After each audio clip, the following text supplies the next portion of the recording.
So the topic is gospel, consciousness, and enlightenment. I didn't come up with the topic, so it's a very fancy topic, big words. So I had to do some research myself, and it was, as usual, very enlightening to me. So let's see if this works. It works, and all of this is David's fault for introducing me to Prezi, or for taking the first step. But now I'm hooked. So what is consciousness? It's a difficult word to define sometimes. First thing we think is, consciousness means I'm awake, right? I'm not unconscious. But consciousness has many meanings, and especially now with quantum physics, actually, there's a lot of different new meanings being given to consciousness. But for the purposes of this talk, we're going to try and make it simple. So in this context, I'm going to call it awareness, right? Awareness of what? To me, is awareness of the natural law. The natural law are the laws of God. And to make it even simpler, as we talk about the law of God, we're going to talk about the one law that to me summarizes all of the natural law, which is love. So anything that we learn about the natural law, all the breakdown of the natural law, the different laws that are introduced to us in Spiritism, in the Spirit's book, for example, they are all variations of the law of love. They are different ways of applying the law of love. So awareness means understanding the natural law, or deepening our understanding of the natural law. But when you do that, you make that part of you. And I'm going to be talking a lot about understanding and knowing. And it's a subtle differentiation. We can understand something, but when you truly know something, it becomes part of you. As I like to say, it becomes second nature. You do it without thinking. And the process of enlightenment, the process of building awareness, is the process of turning understanding into knowing, into being part of us. So as we become more aware, the natural law becomes part of us. And that means that our will guides our thoughts, and not the other way around.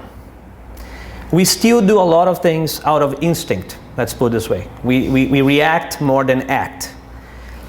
We are not our true masters in many cases. And you can think about our daily lives, and how much of it is done as if we were robots, right? We wake up in the morning, we go to work, or we go to our place of study, and we go through the day, and there's very little consciousness, there's very little awareness as we go through the day.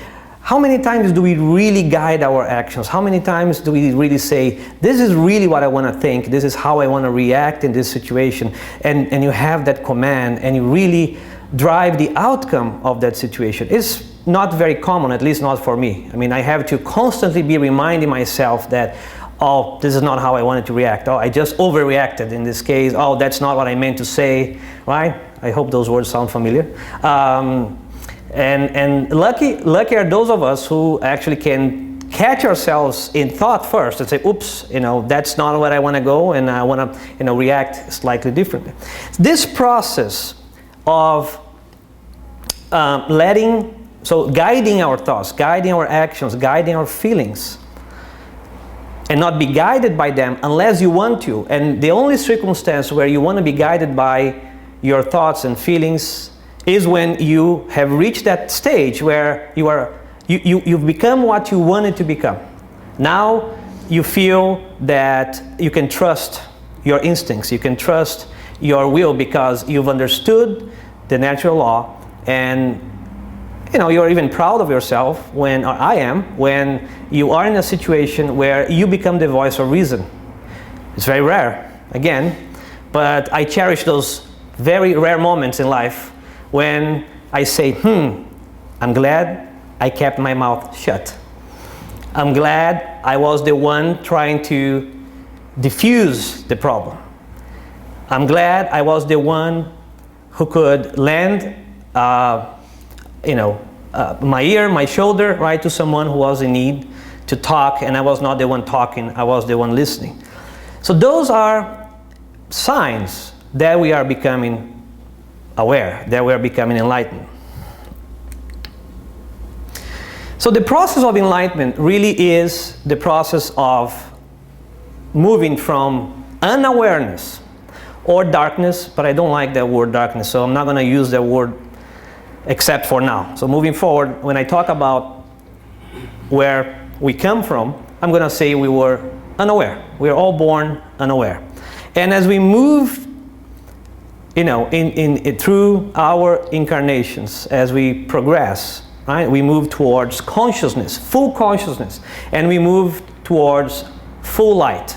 So it's that process that, you know, we want to talk about, we want to ponder, we want to visit the gospel and the Spiritist doctrine books to find guidance on, you know, how do we progress.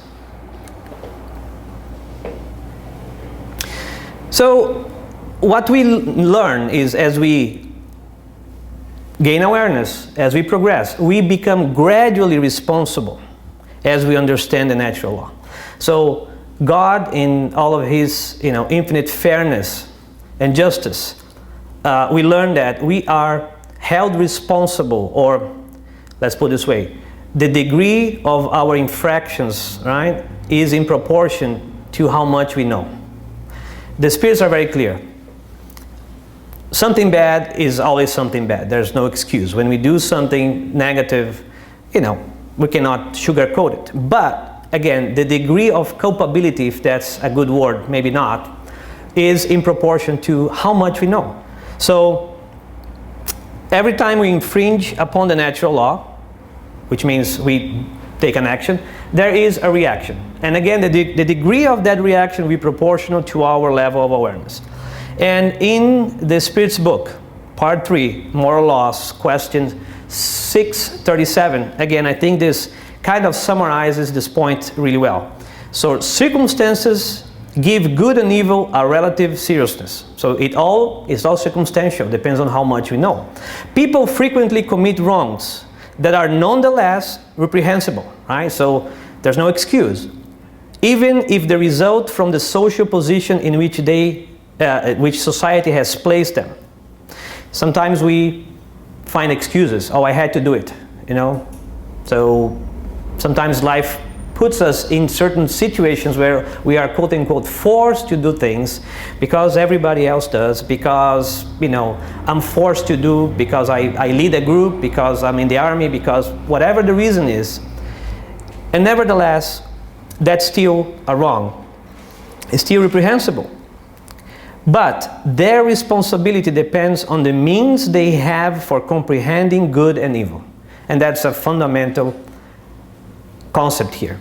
Again, thus the enlightened person who commits a simple injustice is guiltier in God's sight than the primitive who obeys his or her natural instincts. So I think hopefully this is clear, right? So we are held responsible to the degree that we understand what we are doing. And the more we understand what we're doing, and if we choose not to follow what we know is right, then, you know, the more we are actually committing a mistake, right? If we are unaware, if we don't know about it, you know, it's lightened, right? It's a light mistake. So let's progress here on a few additional thoughts on consciousness. So as awareness increases, we begin to notice the differences. So that's the process. The process of becoming aware is interesting. You come from a situation where you don't even know you are doing something wrong. You are completely unaware. You don't even think about it because you have no concept of what's right and wrong. You do what you know that you have to do. As we progress, we start to notice the differences between unawareness and light. And at that point, it requires that we make decisions. And Luis Lima came here a few months ago and gave a beautiful talk. And he talked about dualities. And I'm going to repurpose recycle his concept here, so I'm going to reuse this concept of duality, which is basically knowing the difference between what is in line with the law and what is not, and then having to make that decision. And it's painful. That's a painful process for anyone who can relate to what I'm saying, and we all do because we are all growing. It's moving from when you just do things to a situation where you now understand that you shouldn't be doing certain things, and you are caught. And sometimes you have to make the decision, right? You have to say, oh, okay, I know, I've learned, I'm not supposed to behave like this or react like this, but it's so hard. And sometimes we still give in, right? We give in because, again, there's pressure. Society tells us to do things in one way, but we know we need to behave in a different way. So fundamentally, again, right versus wrong, but it comes in disguise. Like prejudice. Prejudice is a clear example. So, simple question. When was inequality accepted according to the natural law? Never, right? Inequality was never accepted by the natural law. The natural law has never changed. However, we, as human beings, we have transformed the natural law, even when we thought we knew. I mean, Moses in the Ten Commandments, right, said, and you're going to help me here, so thou shalt not kill. One of them. Thank you. And so, how much clearer can it get? Thou shalt not kill, right? So it's simple, basic. Still, the Jewish people, accepted that as part of their law. Still, if you recall, one of the passages of the Bible, which is when the adulterer woman, right, is about to be stoned. She was going to be killed. Obviously, someone didn't read the Ten Commandments because thou should not kill. And still, the law at that point said, if you are an adulterer, you're going to be stoned. And so, because that was a practice of that time. So that's what I say it comes in disguise, because we kind of adapt things to fit what is, I would say, I'm losing the word here, but it becomes very convenient for us to adjust the law to what we believe is right or wrong, to what is accepted, at that point in time. But the law has never changed, and Jesus had a darn hard time, trying to explain to people the law again. And he said, I didn't come to break the law, right? I came to put it in effect. The law is already there. Thou should not kill. But they still could not understand it, because they thought, well, I think it's justifiable to stone this woman. And Jesus could simply have said, hey, haven't you read the Ten Commandments? It says, thou should not kill, so stop it. But obviously that wouldn't have worked. So instead of doing that, what did Jesus do? He used symbolism, right? He starts writing the sins of the people around him on the ground, and then people start noticing that and say, I guess that's one of my sins, that's another of my sins. And then he asks, that who doesn't have any sin, cast the first stone. And everybody start leaving. So Jesus had to resort to parables and symbolism, because if he had been direct as the laws were, he would still not be understood, first of all. So he had to resort to invitations of thought that would awaken the next level of awareness in people. And by doing so, not only he left some very profound teachings in that way, because think about it. If Jesus had been just direct and say, hey, you, stop it, just don't do it, right? What would have happened to Jesus? He would still have been killed. Or maybe not. But if he hadn't, the fact is, he would not have been Jesus. He would have been one more man of the law and forgotten over time. And we wouldn't be here talking about Jesus or the natural law.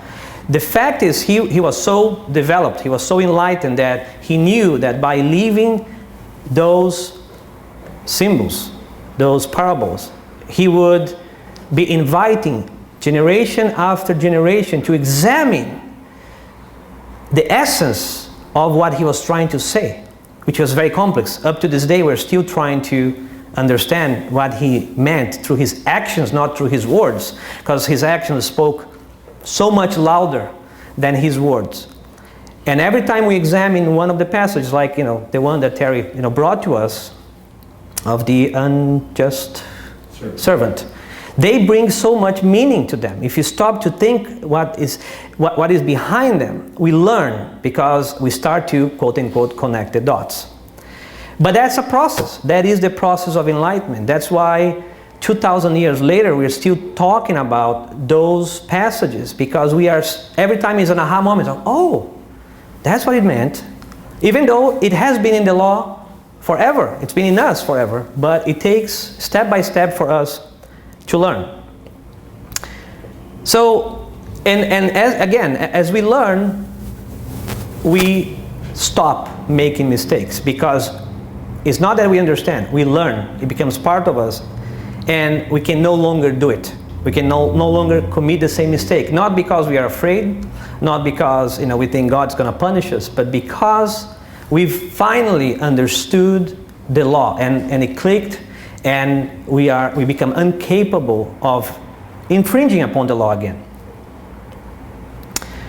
And that process, the process of becoming aware or progressing, eliminates duality. So at some point, you no longer need to make a choice.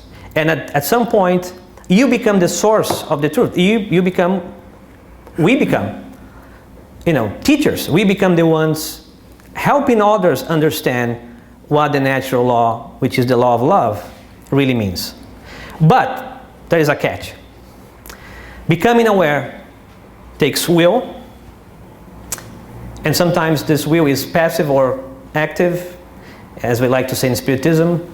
It comes through pain or love, right? It comes through pain because at some point we become so tired of making mistakes and making the same mistake again and again that it occurs to us that perhaps something is not right, that perhaps we are not going down the right path because we keep suffering.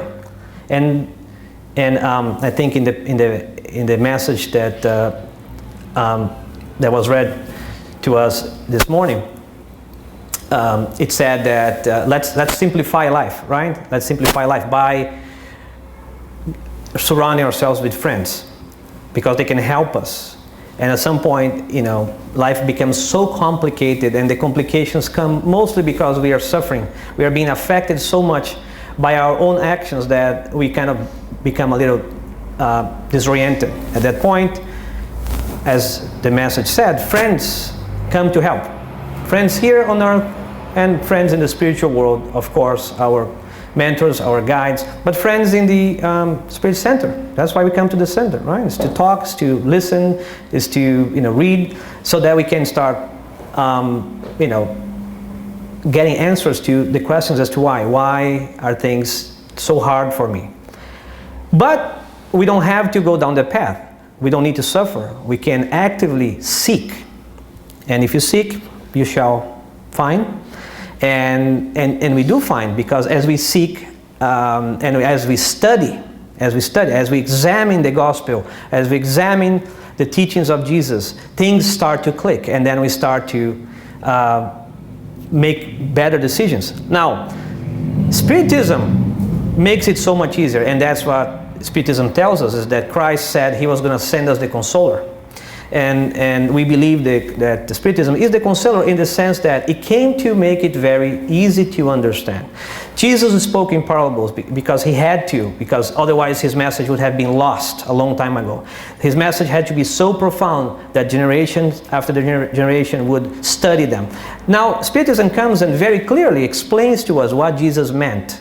So there's no mystery. We can all study, we can all understand, connect the dots, and that can become part of us. So through will, active effort, and courage, we progress. I'm going to talk a bit more about courage. Courage is an important element. It's actually a very important element, and it's a little bit of a difficult aspect of becoming or trying to become enlightened. And we'll talk more about that in a second.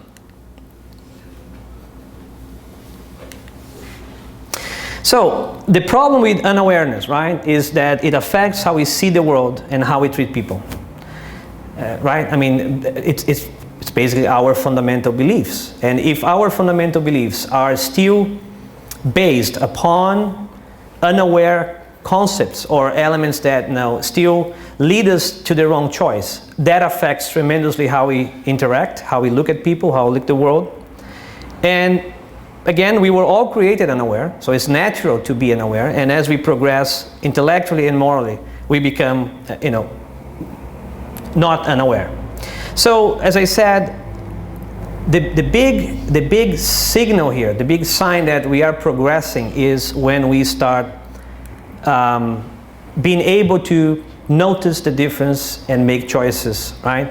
And again, as I said, those choices we call duality. So if you catch yourself thinking a lot, right, pondering a lot, and going back and revisiting certain actions that you've taken, that's not a bad thing at all, right? That's part of the growth process, is reflecting back.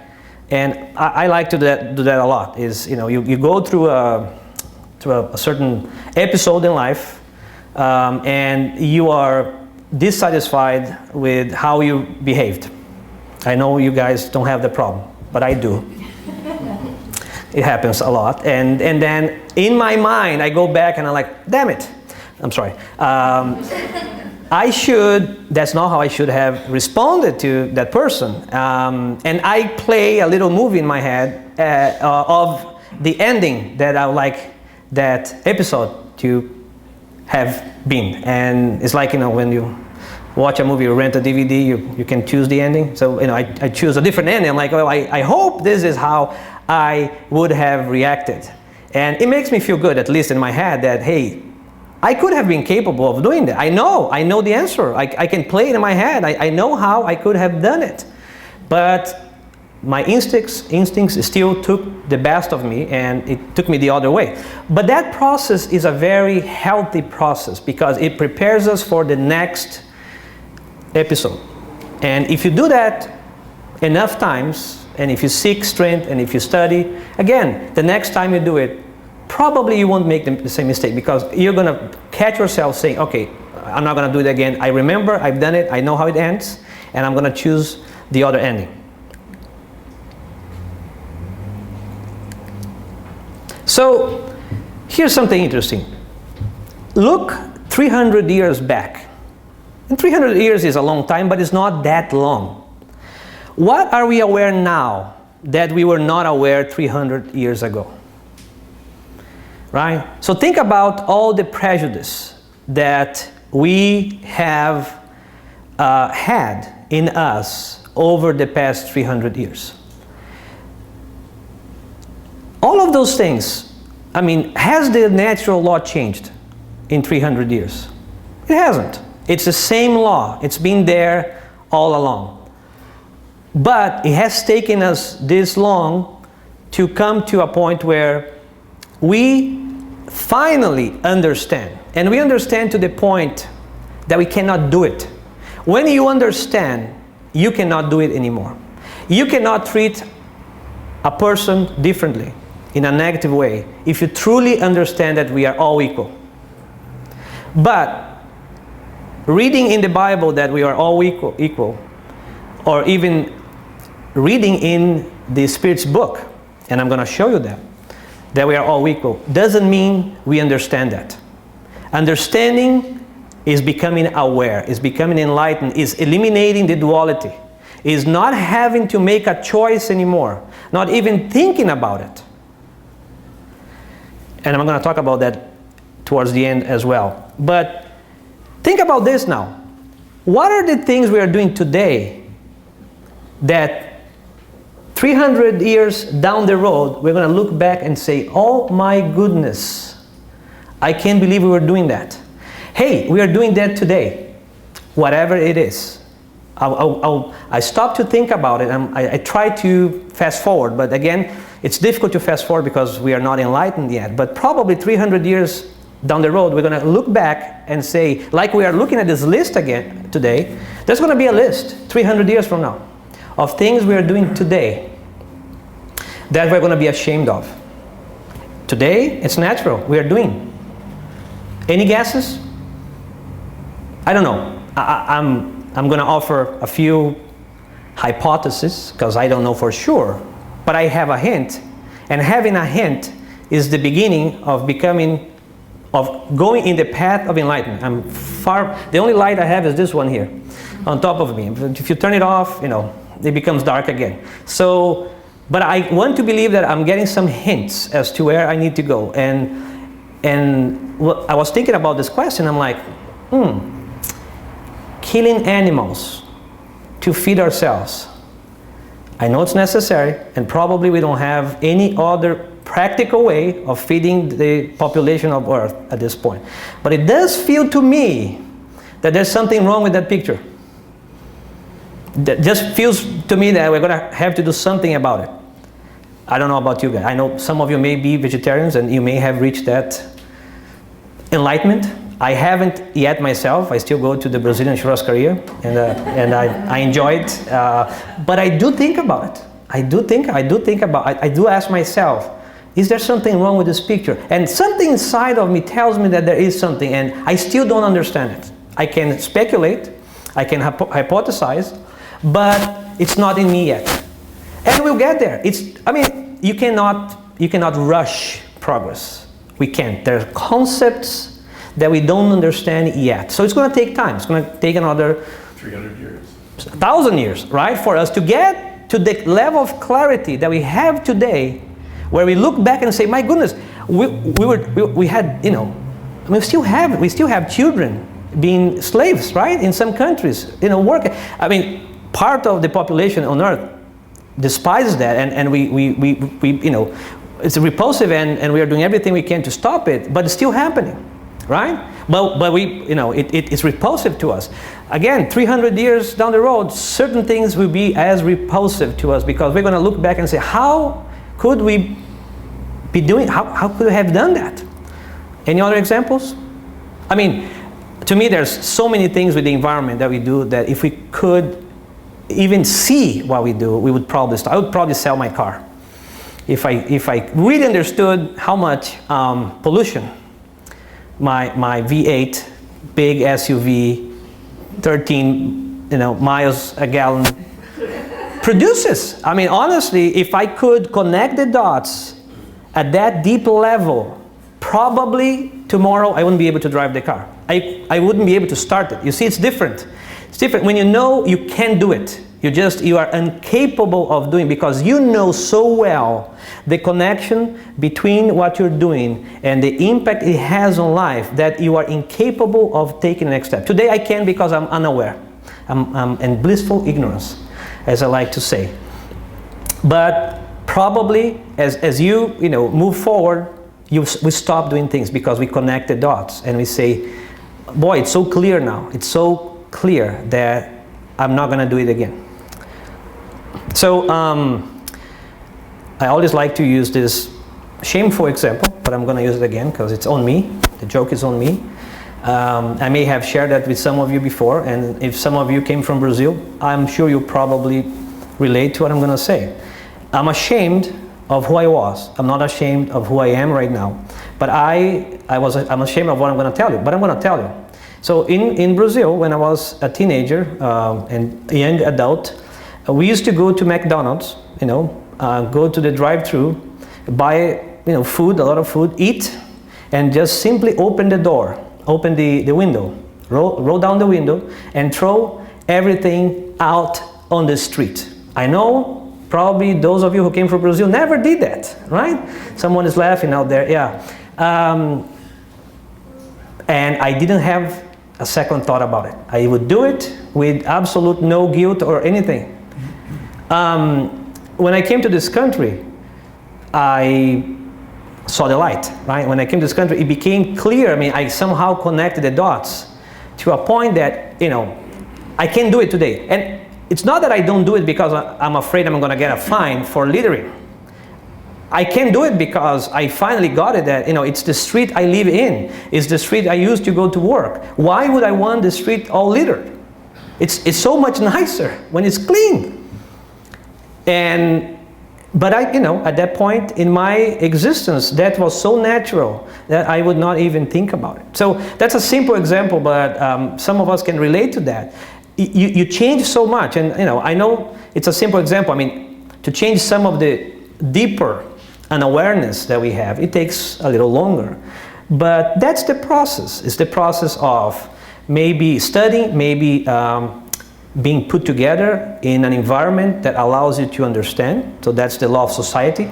It's also in the gospel, in the Spirit's book. So that's why there is a law of society. We live in society because we can exchange. We learn from each other. We go to a different culture, we observe, and we say, oh my goodness, this is so much better.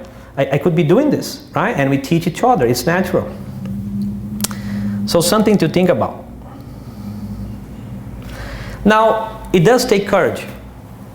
It does take courage.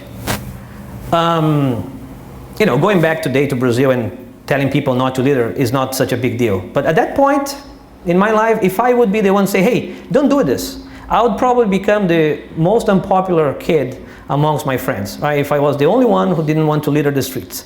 It takes a little courage, but it actually takes a lot of courage to take a stand towards something that you firmly believe in. I mean, we are all blessed that we live in this country, and this country allows us so much freedom to express our thoughts. I can be here talking about this today. But Kardec, in 1857, when he published the Spirit's book, if you read the things that are written there and you take yourself back at that time, that was so inflammatory. If you think about it, he was talking about law of equality. He was talking about the equality of the rights of the sexes. He was basically, he could blame on the spirits, but nobody would really care. If it was the spirits or it was him, he wrote it. It was in a book, and he published, and it says very clearly that both men and women have equal rights. There's no mistake about it. There's no misinterpretation. It's very clear and plain. So for him to come out and say that, and say that across the board, he took a lot of courage. And it takes that courage to help enlighten others and to finally act according to what you just learned. If you really understood it, it becomes very hard, because now what do? Do you hide? You can't. It's difficult. But Jesus has something to say about it, so we're going to read more about this. So here, just an example, in question 803. It couldn't be clearer. Are all people equal before God? It's a simple statement, catches all. Yes, all tend towards the same goal, and God has made the divine laws for everybody. You often say the sun shines on everyone, and you thereby state a greater and more general truth than you might think. I don't think there's any exceptions here. The spirits don't say but, right? Oh yeah, they're equal, but for this group it doesn't apply. No, it's very simple. We are all equal. There's no reason for anyone to differentiate. So, again, the laws have not changed, right? What has changed is the means that God has given us to understand the laws. At that point, when Moses had, got the 10 Commandments, that was appropriate for that time. A lot of that was dictated, not dictated. What I mean is a lot of that of those laws were imperative, in the sense that you shall not do this, and period. It's an order. They were commands. They were not invitations to think about it, right? They were like, hey, don't do this, don't do that, because that was appropriate for that time. Well, Jesus came, and he now invites us to think. He gives us so many living examples, because again, Jesus' actions spoke so much louder than his words. And every single passage has so much meaning, because it's an invitation. Hey, think about it. Look, this is what I'm telling you. And he asks questions. Moses tells, right, not Moses, but the 10 Commandments were very direct. Do this, do not do that. Jesus doesn't do that. When I cannot think of many or any passage where Jesus says, do this and do not do that. I can't. Jesus always invites. He asks questions. He gives examples. He tells stories. And those are ways for us to start thinking. He wants us to think. But they were still difficult to understand. People, because he wanted something that would, again, live through generations. So as new generations would come and become more enlightened morally and intellectually, they would be able to grasp a deeper meaning out of those examples. So they live through, thousands of years. But then comes, Spiritism that very clearly explains. It's not a command, it's not an order. It's not symbolic either. It's an explanation that has a logical meaning. So there is a passage in the Gospel, chapter 17. And I don't suppose I'm going to read all of this, but I want to share with you a few portions of this. I invite everyone to read. And it basically talks about this process of enlightenment. So, it tells us that Spiritism is the key for us to understand, the morals of the Christ. It says, Spiritism does not institute any new morals. This couldn't be more true. Spiritism does not change anything that we've learned through time. What it does is, it only makes it easier for mankind to understand and practice Christ's morals by giving an unshakable and enlightened faith to those who are in doubt or who waver. It helps us make that decision. If we come to a point where we are dealing with dualities, we are unsure, we are like, it sounds correct, but I'm not sure. Should I do this? Oh my goodness, what will people think about it if I do that? And then when you come and study Spiritism, it basically gives you that assurance that you're looking for. It helps you understand and go, yes, it makes sense. It gives you that unshakable faith because it eliminates any confusion that we may have had on certain aspects of the natural law that is available to us at our current level of progress. And I say that because, again, we don't understand the entire natural law. And we won't understand for a while. There's no way, because, as I said, 300 years from now, we're going to look back and say, oh my goodness, how did I not see this? Well, because we cannot see it. So the laws are revealed to us according to what we can understand. And Spiritism brings that much more clarity around the laws.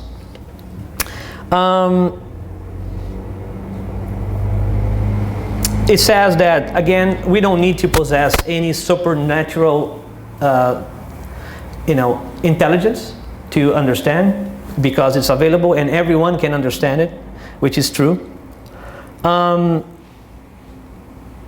And what it says in the end is that what prevents us from moving forward in this transformation is, again, our attachment to our material things, material world, our fear of what society is going to tell us, our attachment to customs, our attachment to doing things the way we've been doing things. So this is what they say is, you have to break through that. You have to, put material life, which is still important, but you have to put it a level below the spiritual life. It's still important. We all have to work. We all have to eat. We all have, to sleep. We're all humans. That's not gonna go away. But we can change priorities. We can make that choice. So he says in the end here, the true spiritists can be recognized by their moral transformation and by the efforts they employ in order to dominate their bad instincts. Right? As we said, it takes effort, because an effort can mean suffering as well. And we don't want that. So we always want to choose a positive effort, which is we want to seek, we want to pull, we don't want to be pushed. But life is going to push us, right? That's how it happens if we don't move. In order to dominate their bad instincts, as I said, we're still attached to our instincts. We still believe certain things are right when they aren't. That's our bad instinct. So, as we try actively to revisit those concepts and make better decisions, we become true spiritists.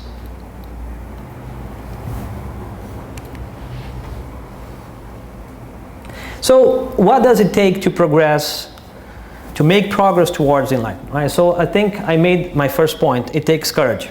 It takes a lot of courage. It's going to, you're going to find yourself in situations where you're not sure, and you may choose not to do certain things because they are not well seen. I talk to my kids a lot about this, and sometimes it's hard for them at school to say they're spiritists, and I understand that. I mean, when I would say that I was a spiritist at school in Brazil, people would look to me as, I was doing black magic, because that's what people think you're doing, right? Because, it's spiritism, it's voodoo. So it's hard. It is hard to take a stand and say, I'm going to do it. So I understand that. But gradually, sometimes I tell them, just wait for the right time to talk about it. There's going to be a time, there's going to be a circumstance where someone is going to ask a question. And you're going to have a good answer to that question. And that good answer is going to make that person curious about, why do you think like that? And that's going to invite to the next question. And before you know, you are talking about spiritism, and you didn't have to impose that on anyone. I found myself doing that so many times in my life, you have no idea. I've had cases where I was traveling with somebody in the car, and someone asked a question, and I said, I'm going to answer. I'm not going to give them everything I know. I'm just going to answer that particular question, and they asked the next question. And before I knew, it was a 2-hour drive, and we talked about spiritism for 2 hours. The person happens to be a spiritist today because they were so interested in the concept. Like, okay, tell me more about this, tell me more. I never had to impose. We don't have to impose. You just wait for the right time. But we cannot hide it either. Some of us know of this social media tool called LinkedIn. Does anyone have a LinkedIn profile? Good, I have a LinkedIn profile, and it's a Facebook of adults, right? It's a Facebook of professionals. So, I had to make a decision at one point. I was the treasurer of the Spirits Federation in Florida for 2 years, right, between 2010 and 2011. And I said, I'll put it there. I will add it to my profile. And it's there in my profile that I was the treasurer of the Kardashian Spiritist Federation of Florida. And I know some people read that and say, what the heck is this? What is he doing? I mean, I'm absolutely sure it has caused some people to get distant from me because of that. I'm sure it has reduced my opportunities to engage in certain professional activities. But I don't care. I do not care. I think if you believe in what you believe without doing anything crazy, you need to stand up to what you believe. And if it's not like that, then I should ask myself, what am I doing here? Right? If I'm talking to you, if I'm spending this time, if I'm teaching my kids, and I'm not being true to myself, then there's something fundamentally wrong with everything else I'm doing.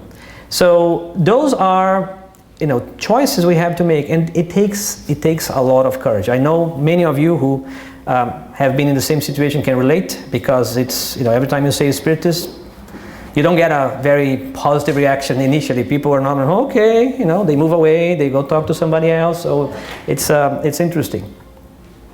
Accepting who you have been, as I said, it's okay to feel ashamed of who you were, but not who you are right now. It's okay. We should not forget where we come from, because that shows progress, that shows learning. Should be a point of pride to say, that's how I used to be, and I'm not ashamed to talk about it. I mean, I'm a little bit, but not too ashamed of talking about the things we've done, because we were unaware. And if you moved past that point, you should be proud of it, and you should talk about it, and you should be proud of who you are today.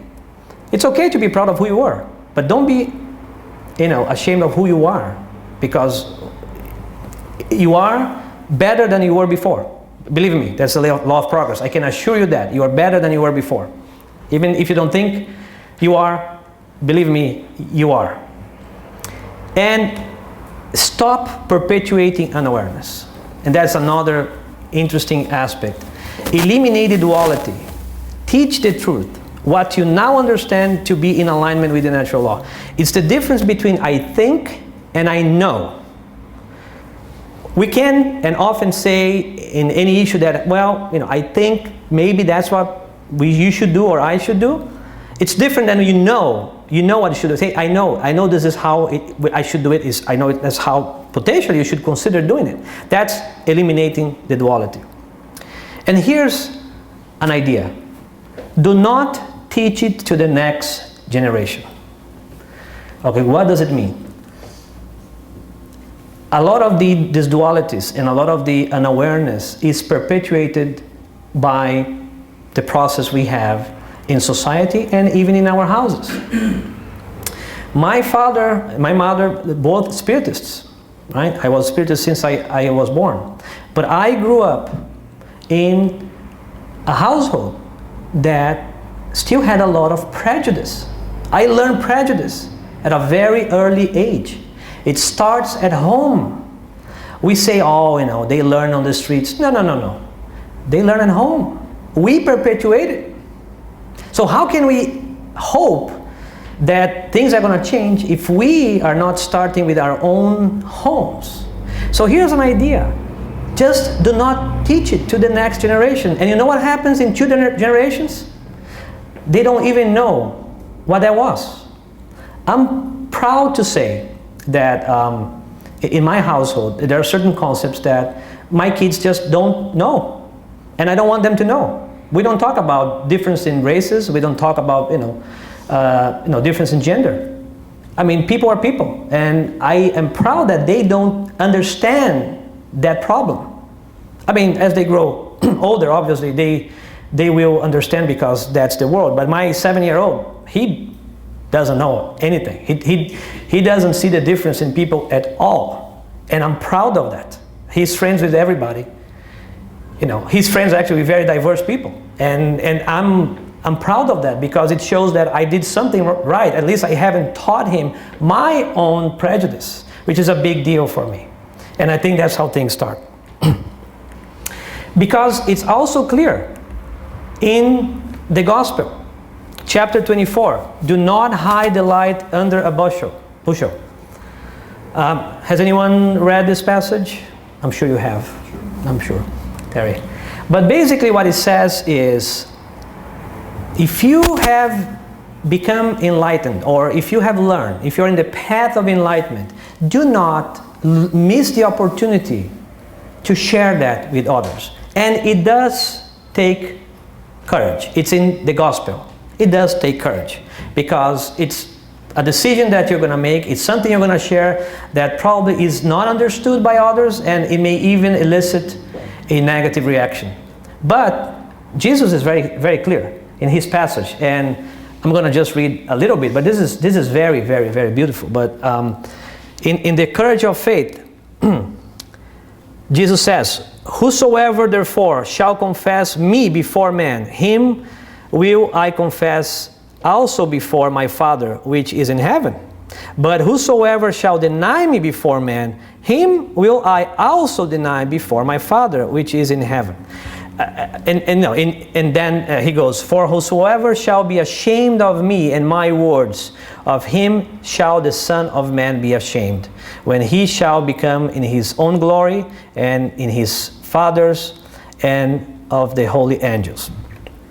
And I'm not going to read this, but basically it goes through what I just said, that at some point in history, Christians were ashamed, obviously. We know that. We studied early Christianity. They were persecuted. They were ashamed. They wouldn't say they were Christians. Today you can easily and comfortably say you are a Christian. And that's okay. Right? But now we are going to the next level where some of our beliefs may still not be, and they aren't, broadly accepted. And it takes courage to, basically take a firm stand and say, that's what I believe. We don't need to impose that on anyone. You don't have to do that. But on the contrary, you can be ready to share. And often people ask me, how do you engage in a conversation about Spiritism? I said, naturally. I never imposed. I never started. Never. And I don't have to. I have had so many good conversations about Spiritism with so many people who were not Spiritists. Many of them are now, but they weren't. And it's just how you see life. And people ask me, why do you behave like this? I'm normally the cool person in an argument. So, and we have several arguments in the company I work for. I don't know if any of your companies have that little problem when more than two people get together. They tend to disagree. And I've trained myself, and a lot of it comes from my studying of Spiritism, to be the calm person, the one who listens and then at the right time asks questions so that we can bring the conversation back on track.